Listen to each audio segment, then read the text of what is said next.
শুধুমাত্র 10 তারিখে রোজা রাখা, যেটাকে অনেকেই কি মনে করে, অপছন্দের মনে করে। এইটা আবার কেমন করে একটা রোজা রাখবো, এ তো ইহুদিদের কি হয়ে যাবে, অনুকরণ হয়ে যাবে, তাদের বিরোধিতা হবে না।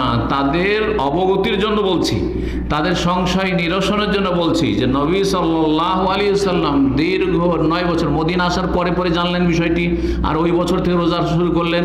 9 বছর ধরে কিন্তু এই একটা করে রোজা রেখেছেন। তো এখানে শাহরুল্লাহ, আল্লাহর মাস বলে জানিয়ে দেওয়া হয়েছে যে এই মাসের বিশেষ গুরুত্ব রয়েছে, এটা মনে রাখবে। আল্লাহর এটি মাস, স্পেশাল মাস, যার নাম হচ্ছে মুহররম। আফজাল বাদাল ফরিজা সালাতুল, আর সবচাইতে উত্তম নামাজ হচ্ছে ফরজ নামাজের পরে রাতের তাহাজ্জুদের নামাজ। জি, তো এই হাদিস প্রমাণ করে যে মুহররম মাসের রোজা হচ্ছে সবচাইতে ফজিলতের। কিন্তু মুহররম মাসে কি বেশি বেশি সে রোজা রাখবেন এমন প্রমাণ রাসূলুল্লাহ সাহাবায়ে কেরাম থেকে নেই যে মুহররম মাসে খুব বেশি বেশি রোজা রাখা শাবানের মতো। যার ফলে আমরা যেখানে শরীয়ত থেমে গেছে ওখানে আমরা থেমে যাব। এটা হচ্ছে সালাফে সালেহিনের অনুসরণের দাবি, এটা হচ্ছে রাসূলুল্লাহ অনুসরণের দাবি। সুতরাং যদিও মুহররম মাসের কথা বলা হয়েছে, কিন্তু মুহররম মাসের বিশেষ সিয়াম সেটি 3টি, না হয় 2টি, না হয় 1টি, মূলত 1টি রোজাকে কেন্দ্র করে 2টি অথবা 3টি। এই রোজাতে আমরা সীমিত রাখবো, এর বেশিকে সুন্নত বলবো না। তবে কেউ যদি মনে করে যে আমি বৃহস্পতিবার সোমবার রোজা রাখবো, সবসময় রাখেন, তার মধ্যে মুহররমও রাখেন। আর যদি সবসময় রাখা সম্ভব না, আমি এই মাসে রাখবো, অসুবিধা নেই। কিন্তু মুহররমের জন্য আর বিশেষ এর অতিরিক্ত কোনো রোজা প্রমাণিত নয়। তাহলে এই হাদিস দ্বারা ফজিলত পাওয়া গেল। আরেকটি হাদিস রয়েছে সহিহ মুসলিমে, 1977 নম্বর হাদিস, 2 ভাষা দিয়ে এসছে। নবী সাল্লাল্লাহু আলাইহি ওয়াসাল্লামকে জিজ্ঞাসা করা হলো আন ইয়াউমে আশুরা, আশুরা রোজা সম্পর্কে। তখন কি বললেন? ইউকাফিরু সানাতাল মাদিয়া, গত 1 বছরের গুনাহ মাফ হবে, গত 1 বছরের গুনাহ মাফ হবে। জি।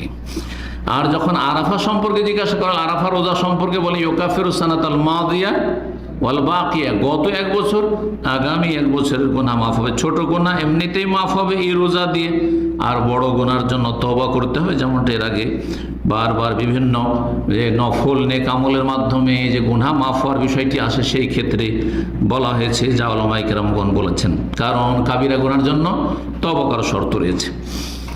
এখন এই রোজা কয়টি রাখবেন, এই মর্মে সহিহ মুসলিমের হাদিসে 1917 নম্বর হাদিস, তাতে রয়েছে আব্দুল্লাহ বিন আব্বাস রাদিয়াল্লাহু তাআলা আনহু বর্ণনা করেছেন যে রাসূলুল্লাহ সাল্লাল্লাহু আলাইহি সাল্লামকে বলা হলো যে ইয়া রাসূলুল্লাহ ইন্নাহু ইয়াউমুন ইউআযযিমুহুল ইয়াহুদ ওয়ান নাসারা, এই দিনে যে আমরা রোজা রাখছি আর আপনি রোজা রাখতে বললেন, এই দিনটির তো শ্রদ্ধা সম্মান খুব করে ইহুদিরা খ্রিস্টানরাও, আর আমরাও সেই দিনে শ্রদ্ধা সম্মান বা সেই দিনটাকে শুকরানা হিসেবে রোজা রাখছি, তা তাদের অনুকরণ হয়ে যাচ্ছে না? আর আপনি তো অনুকরণ করতে নিষেধ করেন বলা হয়। তখন তিনি বলেন লাইন বাকিতু ইলা কাবিলিন লা আসুমান্না তাসে, অন্য রিওয়ায়াত হচ্ছে ইনশাআল্লাহ তাআলা, আল্লাহ চাইলে আগামী বছর যদি আমি থাকি তো 9 তারিখেও রোজা রাখবো, 9 তারিখে রোজা রাখবো। একদল এই হাদিসকে ভুল বুঝে নিল, বলে ওরা 10 রাখে, আমরা 10 রাখবো না, 9 রাখবো শুধু। কেমন অর্থ বুঝে, ভুল বুঝে নিল, কথা বুঝছেন তো? এই হাদিসের অর্থ তাহলে এটা নয়। এই হাদিসের অর্থ হচ্ছে লাইন বাকিতু ইলা কাবিলিন, মানে সান আমিন কাবিল, আগামী বছর যদি আমি বেঁচে থাকি, লা আসুমান্না তাসে, 9 তারিখেও রোজা রাখবো।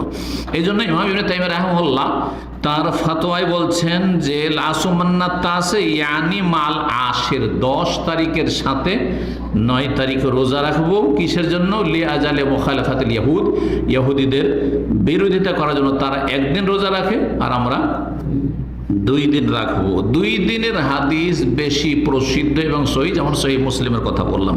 কিন্তু আরেকটি হাদিস রয়েছে, মুসনাদ আহমদে রয়েছে, বাইহাকিতে রয়েছে, হাদিসের সনদ দুর্বল। তবে কারো যদি 9 তারিখে রাখা সম্ভব না হয়, সেই ক্ষেত্রে এই আমলটি করতে পারে। হাদিসের আমল না হলেও বিরোধিতার জন্য, বিরোধিতা করার জন্য 1টির জায়গায় 2টি রাখেন। সেটা হচ্ছে আপনি 10-11 রাখেন, হ্যাঁ 10-11 রাখেন। যদি 9 তারিখ 10 তারিখ রাখা সম্ভব নয়, তাহলে 10-11 রাখেন। এই ক্ষেত্রে ইমাম ইবনুল কাইয়্যিম রাহিমাহুল্লাহ জাদুল মাদ 2য় খণ্ড 76 পৃষ্ঠা, জাদুল মাদ 6 খণ্ড রয়েছে, ইমাম ইবনুল কাইয়্যিম খুব প্রসিদ্ধ কিতাব, খুব প্রসিদ্ধ কিতাব। তাতে তিনি বলছেন আন্না সিয়ামে আশুরা সালাসা মারাতিব, আশুরার রোজার 3টি স্তর রয়েছে। আশুরা রোজার 3টি স্তর রয়েছে।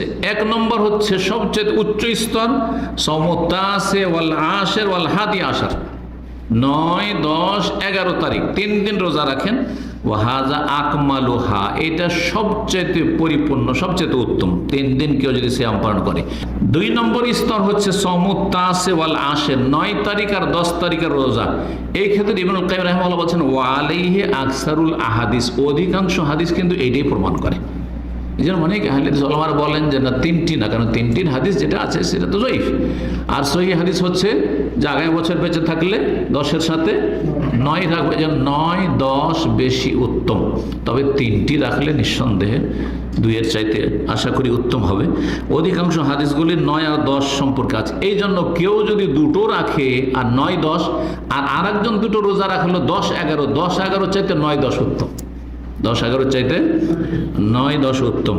3য় স্তর হচ্ছে সৌমুল আশেরে ওয়াহদাহ, শুধুমাত্র 10 তারিখে রোজা রাখা, যেটাকে অনেকেই কি মনে করে, অপছন্দের মনে করে। এইটা আবার কেমন করে একটা রোজা রাখবো, এ তো ইহুদিদের কি হয়ে যাবে, অনুকরণ হয়ে যাবে, তাদের বিরোধিতা হবে না। তাদের অবগতির জন্য বলছি, তাদের সংশয় নিরসনের জন্য বলছি যে নবী সাল্লাল্লাহু আলাইহি সাল্লাম দীর্ঘ 9 বছর, মদিনা আসার পরে পরে জানলেন বিষয়টি, আর ওই বছর থেকে রোজা শুরু করলেন। 9 বছর ধরে কিন্তু এই একটা করে রোজা রেখেছেন, শুধু একটি করে রেখেছেন। তারপরে শেষ বছরে যখন তাকে স্মরণ করার, কারণ দিনের বিধিবিধান ধীরে ধীরে ধীরে ধীরে আসমান থেকে নাজিল হচ্ছে ওহির ভিত্তিতে, আর আমল হচ্ছে, এই করতে করতে দিন কমপ্লিট হচ্ছে। আর ইহুদি নাসারা বা কাফেরদের বিরোধিতা করতে হবে ধর্মীয় বিষয়গুলিতে, এই বিষয়টি শেষ দিকে হয়তো নাজিল বিধান। সাহাবীরা বললেন ইয়া রাসূলুল্লাহ, আপনি তো বলছেন যে সব বিজাতি কাফেরদের বিরোধিতা করতে হবে। যখন তাকে স্মরণ করানো হইল তখন তিনি বললেন আচ্ছা ঠিক আছে, তাহলে এক কাজ করা যাক, লাইন বাকি তো এলাকা হইলে আসুমান্নাতা, আগামী বছর যদি বেঁচে থাকি তাহলে আমরা 9 তারিখ রোজা। কিন্তু আগামী বছর কিন্তু নবী সাল্লাল্লাহু আলাইহি ওয়াসাল্লাম ছিলেন না। জি, এই জন্য সহিহ মুসলিম আরেকটি হাদিস রয়েছে, সেখানে রয়েছে যে ফালামিয়াতিল আমল মুকবিল, আগের বছর আর নবী সাল্লাল্লাহু আলাইহি ওয়াসাল্লামের জীবদ্দশা আসলো না, হাত্তা তুফিয়া রাসূলুল্লাহ, রাসূলুল্লাহ ইন্তেকাল করলেন। জি, রবিউল আউয়াল মাসে ইন্তেকাল হয়ে গেল।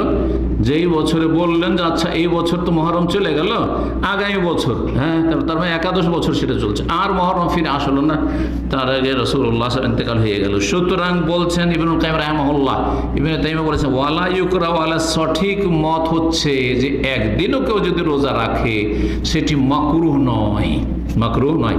এখন একজন লোক রোজা রাখে একটা দিন, বলছে না না আপনি তো ইহুদিদের অনুকরণ করে নিলেন, হ্যাঁ আপনি তো বড় অপরাধ করে দিলেন। এটি তাদের অজ্ঞতা। আল্লাহ বোঝার তৌফিক দান করুন।